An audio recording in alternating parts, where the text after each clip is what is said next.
Hey, what's going on, guys? Today's video, I'm gonna give you the 10 most essential tips for you to take your business to the next level. My name is Ivan Tejeda. If you're new to the channel, I encourage you to subscribe. I drop videos just like this one every single week and shorts all day long. So I definitely encourage you to follow and subscribe here, right? I'm excited to bring this to you. This is something that I get asked all the time. Like, what are the essential things that I need to do in order to take my business to the next level? And today's video, I'm gonna give you 10 of them. So you wanna definitely stick to the end. Number 9 and 10 are gonna elevate your business, are gonna get you the most reviews, and you definitely don't wanna miss it. But nonetheless, let's get right into it. And with tip number 1 is have a business plan. Yes, Airbnb is a business and you should definitely treat it as such. So don't say that you're just doing this side hustle. Even if you just have one property, even if it's just literally a room in your home, it is still a business and you should definitely keep that in mind and treat it as such, because that's how you're going to elevate. So with tip number 1, have a business plan. And by that I mean, who are you targeting? Who is your target audience? Who is the type of guest that you're going to be hosting? How much money do you want to make? How much money do you want to charge? How much money does the market allow you to charge? And what are you offering in contrast with other Airbnb hosts, and most importantly,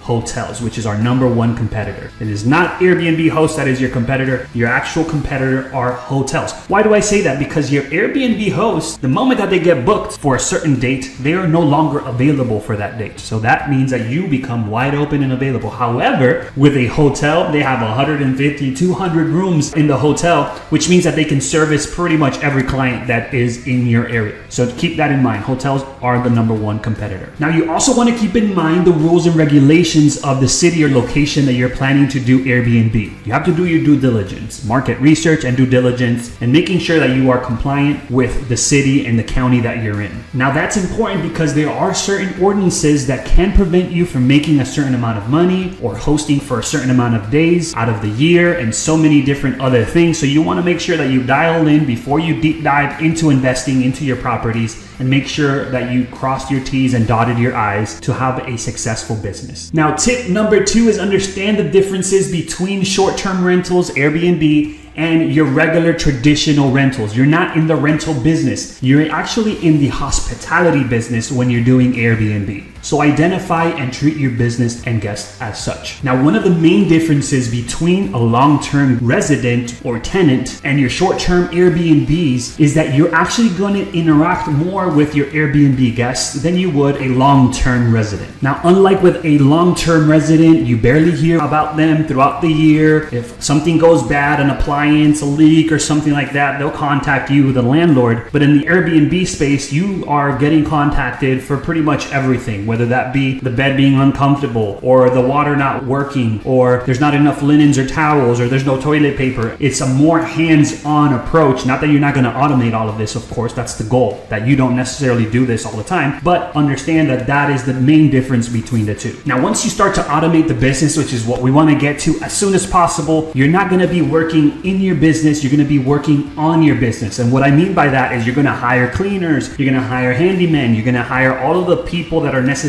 in order to have a fluent workflow and an operation that allows you to scale. So while you're out there looking for more business, for more properties to add to your Airbnb portfolio, you already have a team taking care of the day-to-day operations, so it continues to work as if you were working it. So now that you learned the first tips, let's get into the topics or the points that I learned while managing my Airbnb business. And this next tip number 3, is super important. So lock in, get your notepad. Tip number 3 is establish a very clear and seamless check-in guide.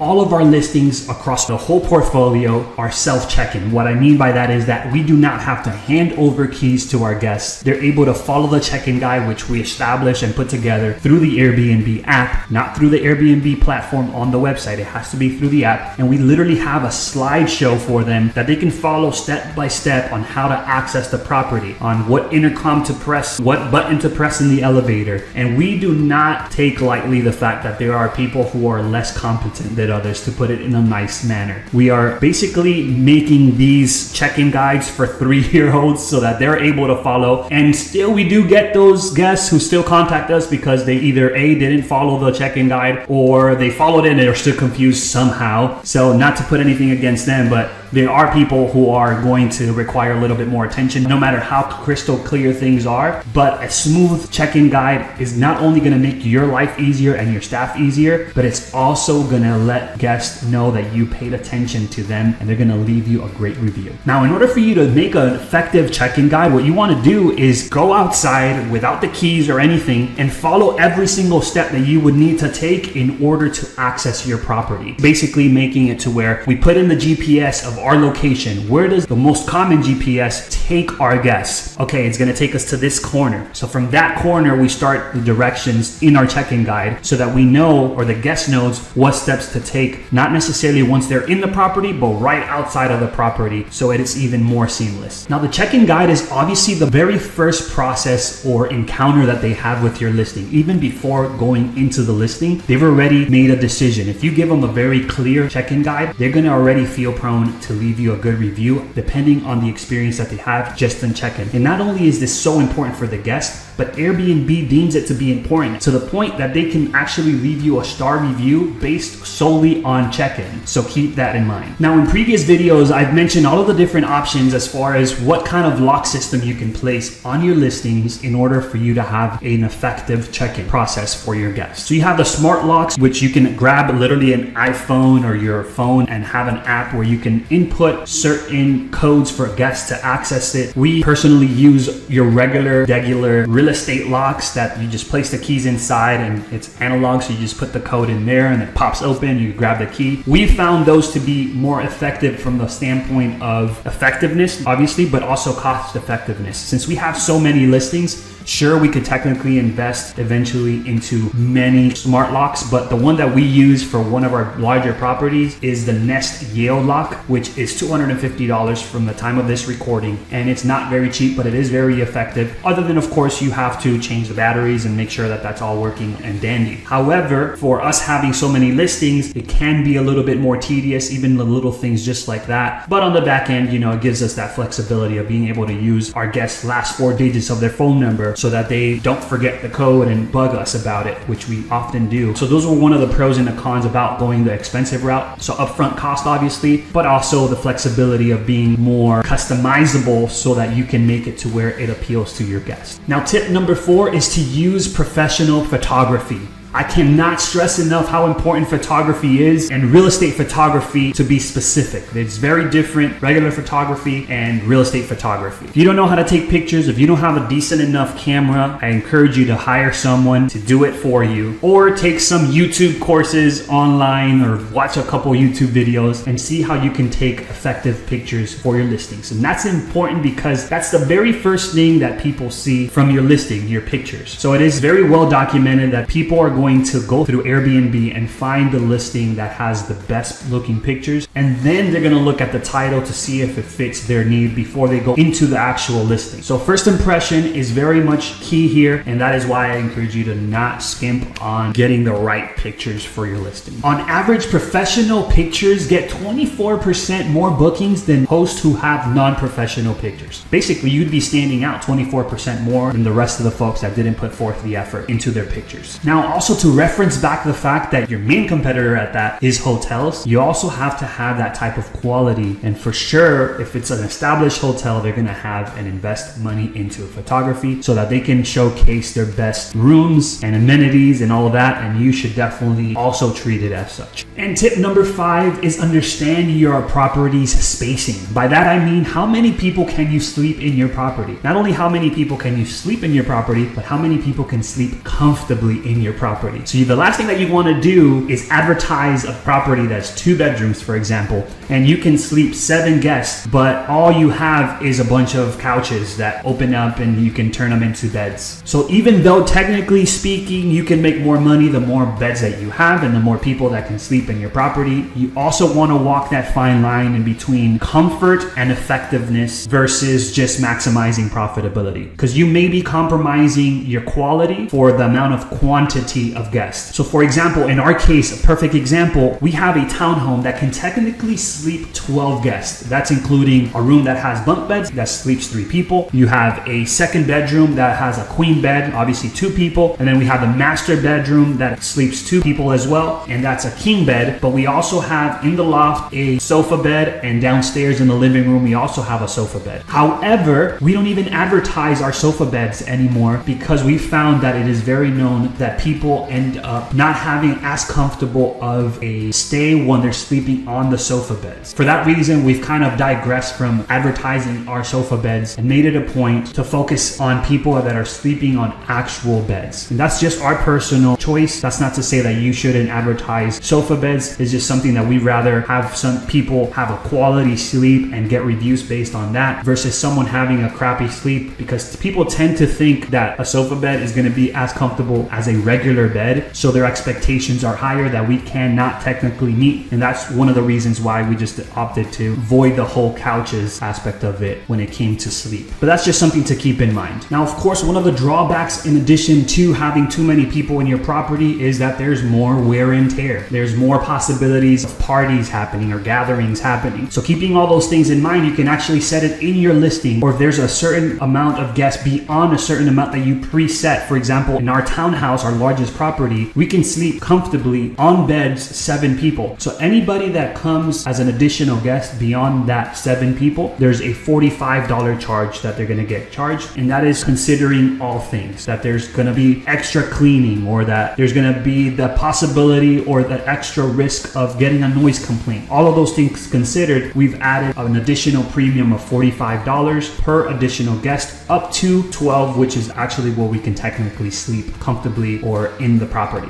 Tip number 6, and one that is pretty much always overlooked by a lot of people, is to communicate with your neighbors. It's important for you to have a very solid relationship with your neighbors. Not only can they be a great asset to your business because they can let you know beforehand before something crazy happens, like getting robbed, which luckily, thank God, has never happened to us, or there's being a lot of noise. You want to make sure that you leave an open door policy, make yourself friends with your neighbors, because you want to make them feel at ease with the fact that you're conducting business in the place where they live. You have to respect the fact that they live in those locations and you are conducting business, so it's almost like you are imposing yourself in an atmosphere where it's supposed to be for a resident. That's how they're gonna look at it. Even though you might have your own opinion and I might have my own opinion, in their eyes, in residents' eyes, and people who are living their regular lives in these homes and apartments and communities, they feel like there shouldn't be business where they live. And to a certain extent, they might be right. However, we're still gonna do it, but we're gonna do it in a respectful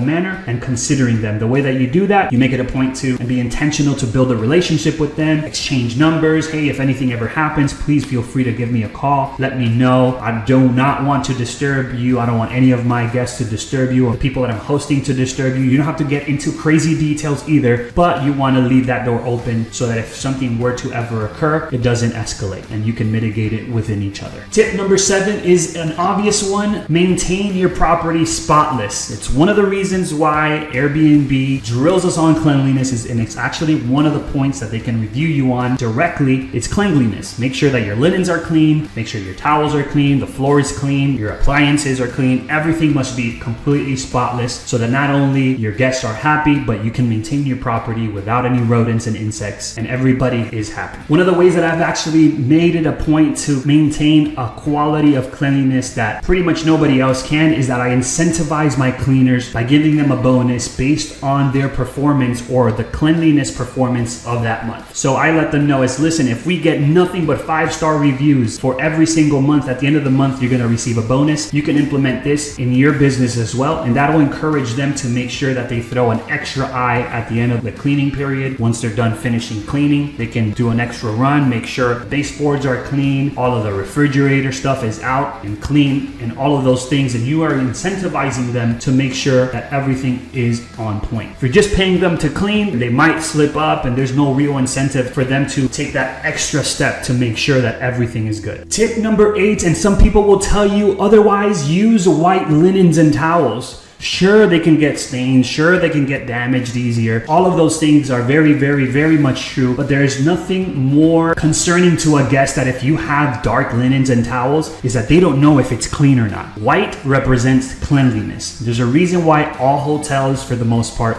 use white in their linens and their towels. People want to know and see that what they're using on their body and laying on is 100% clean. By you adding colors to these things is just gonna bring in the doubt of whether or not you did a good job in cleaning and what exactly are you hiding as a host. So definitely stick to white linens. Don't try to reinvent the wheel. Just follow the process when it comes to this and pretty much everything else. I encourage you to hit the like button. If you've gone through these steps so far, we have a couple more tips that are gonna elevate your business to the next level, and especially that last tip, like I mentioned, is going to revolutionize your reviews. Tip number 9 is that you have different amenities that make your property feel like a home. Again, a lot of people are refraining from booking in hotels because it's very transactional. They don't feel like they're at home, and they're booking on Airbnbs because you as a host are doing a good job in making it feel like a home. So one of the ways that you can make it feel like a home is by adding a jug of water, a Brita water dispenser, adding coffee that they can drink in the morning without having to go out and buy some. If you want to be fancy with it, have a decaf option, have brown sugar, have a hair dryer, have shampoo. My rule of thumb is that I don't want my guests to have to run to the store as soon as they check in. I want them to have at least the minimum things to get through the day or the next couple of days before having to go to the grocery stores and replenish things, which I'll give you a little bonus. In my business, we've been running it for over 4 years now. I never give supply for the duration of their stay. We only provide toilet paper, paper towel, dishwashing soap, and all of the different consumables to last them the first week or so. It is not our responsibility to replenish them every single time. We're not a hotel. That is completely up to you, of course, if you want to do that or not. That goes the same with cleanings. If you want to offer them cleanings every week, every other week as an additional bonus, you can totally do that. Your guests will appreciate it, but we do not do that. We do offer them a discount with our cleaners, so if they don't want to clean, they don't have to. However, there is an upcharge for that. Now, tip number 10 is to provide your guest with a small token of appreciation for choosing you amongst all of the hundreds of hosts out there. Now, this is completely optional, of course, but it is a nice gesture that will get your guest talking about you to their friends and family, and it really doesn't take that much. You can go as expensive as maybe doing a bottle of wine, or you can go as small as doing small bits of chocolates like Ferrero Rocher, however you pronounce those really nice looking chocolates that are golden balls. We used to leave 2 in our rooms when we first got started, but now since our portfolio is much larger, it is very logistically tedious to do, so we no longer do that, and luckily our reviews did not get a hit because of it. It was just an extra token to ramp up our page and our listings. But I do encourage you in the very beginning, as you're starting your business, to get the maximum amount of positive reviews, is that you put a little extra effort in making your guests feel welcomed and at home by leaving a basket of fruit, wine, or what have you. Now, once you've done all of those different things, I encourage you to entice a review. Of course, if you know or feel that you did a very good job as a host, don't be afraid to let them know that you left them a review or that you're planning to leave them a review after they've checked out. Once you do that and you let them know that you plan to leave them a positive review, you don't even have to ask for a review. All you have to do is tell them that you're going to leave them a positive review, and they will feel compelled to do the same. You can say something very simple like, "We really appreciate you choosing us over so many hosts. We thank you for keeping our house rules and keeping our property clean. We hope to host you again at a later time. We very much look forward to leaving you a positive review. Your host, Ivan." I guarantee you that if they felt that they were comfortable in your property and you did a good job as a host, they're going to leave you a review as well, and it's going to be a good one. So there you have it. That is the 10 tips that I give you that are essential to your business. If you enjoyed this video, please like this video. Subscribe if you haven't already. I don't know what the heck you're waiting for. I drop videos just like this one every single week. And if you want to deep dive or step into your business even further, if you're just getting started in your Airbnb business or have not yet started, I have a starter course linked below in the description that you can actually get for just $27 for being my subscriber. And of course, you can follow me on all of the social webs. You will find the links to those as well. To one of these corners, you're going to find another video that YouTube suggests you watch. And believe it or not, YouTube knows best. They're recommending you one of these videos. It's because you should definitely watch it. It's going to bring you that much more value. I'll see you at the top. Let's